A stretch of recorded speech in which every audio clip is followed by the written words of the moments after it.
welcome to Millennial Mission, where we help you live out your faith in a faithless world.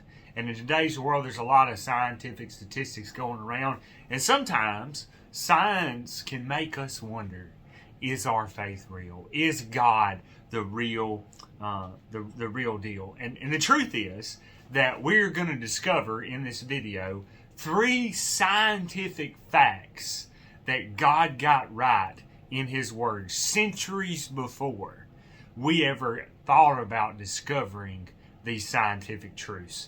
And so if you will like and subscribe, if you're interested in learning how to live out your faith in a faithless world and to discover how, like today, science can confirm and bolster up our faith in a God who got it right before we even knew what was right. Today we're going to go to the book of Job, and we're going to find 3 truths, scientific truths, that prove that the God who is right about today's world is going to be right about tomorrow's world. And so if you're interested in the first scientific truth, it has to do with that of gravity. And in Job chapter 26 verse 7, this is what it says. He stretches out the north over the void and hangs the earth on nothing. Think about that. And so here Job is. He's a shepherd.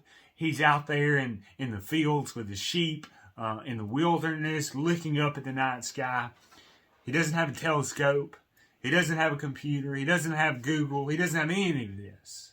But yet here he has this information that we did not confirm. Sir Isaac Newton didn't confirm till around the 1600s, his theory of gravity. So Job, the oldest book in the Bible, the shepherd out in the middle of a wilderness, right?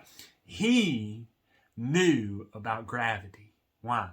Because the God, the creator of the universe, spoke this to Job, and Job put it in his book of the Bible. But what is the words of the scripture there? And hangs the earth on nothing. And so a lot of people in biblical times, right, they thought the world was hanging on something.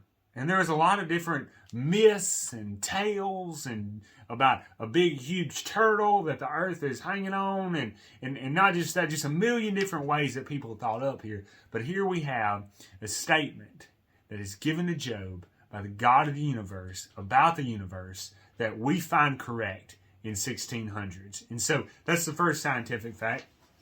The second scientific philosophy that we find that God reveals in Scripture before we even discover it is the scientific idea of the water cycle.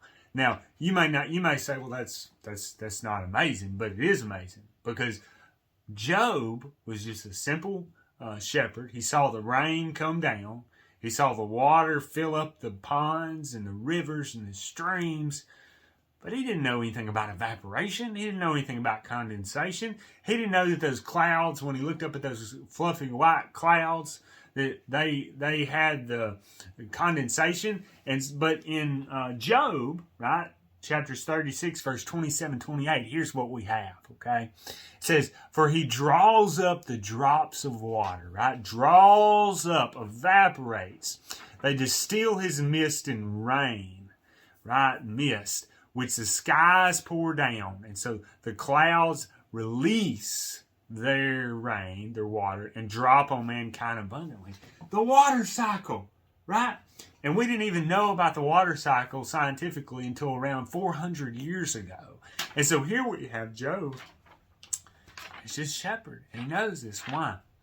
Because the Creator is speaking to creation, and he is giving us these little nuggets of wisdom, showing that, hey, I am who I say I am.